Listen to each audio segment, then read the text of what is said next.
Sekarang masyarakat memiliki sarana untuk menempuh jarak ribuan kilometer dalam hitungan jam. Jadi kita cenderung menerima begitu saja jarak yang sangat jauh yang memisahkan kita dari bagian dunia lainnya. Sebelum munculnya kapal, perjalanan lintas benua sebagian besar tidak mungkin dilakukan. Nyatanya, tidak mungkin manusia dari satu benua mengetahui keberadaan benua lainnya. Check this out.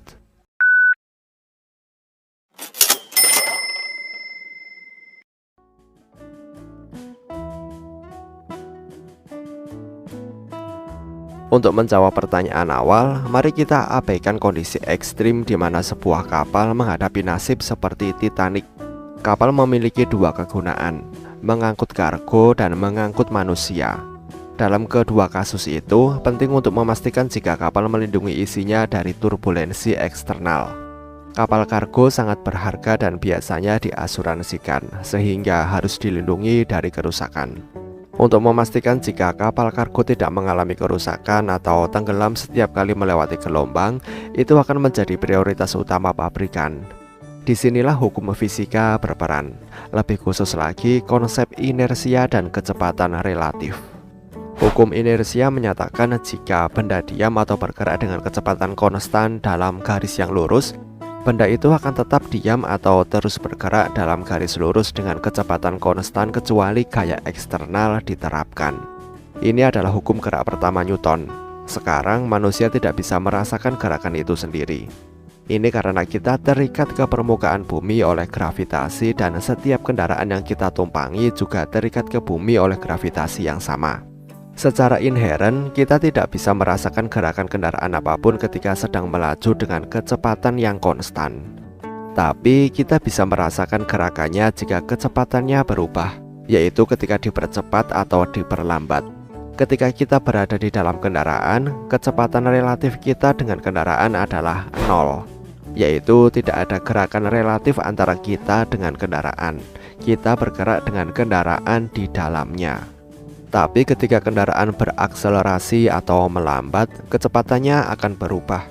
Masalahnya, proses ini tidak instan.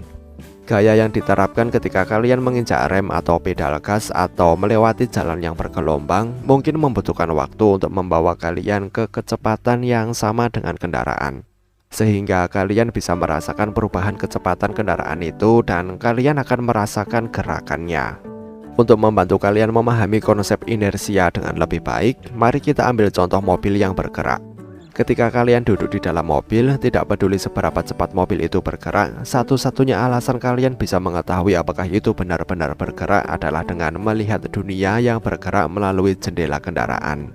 Jika tirai atau penutup ditempatkan di jendela kendaraan, yang kalian rasakan hanyalah getaran mesin ketika digunakan. Tidak ada cara untuk mengetahui dengan pasti apakah mobil itu bergerak atau kendaraan itu hanya tetap di satu tempat. Jika mobil melewati speed breaker atau jalan bergelombang, kalian akan mulai merasakan pergerakan mobil itu. Selain itu, jika mobil berhenti atau tiba-tiba mulai bergerak, kalian bisa merasakan perubahannya. Ini karena inersia dan prinsip ini juga berlaku untuk kapal. Karena permukaan air terus-menerus mengalami gelombang yang mempengaruhi kecepatan setiap kapal yang melaju di atasnya, dan kendaraan yang berlayar di laut jauh lebih rentan terhadap kondisi cuaca yang berubah-ubah, kalian pasti bisa merasakan gerakan kapal di perairan itu. Jadi jawaban dari pertanyaan apakah kalian akan merasakan gerakan kapal ketika berada di atas kapal adalah kalian tidak akan merasakan gerakan kapal yang kalian tumpangi. Tapi karena sifat air yang sering berubah dan tidak bisa diprediksi, secara umum kapal tidak akan bisa berlayar dengan kecepatan yang konstan.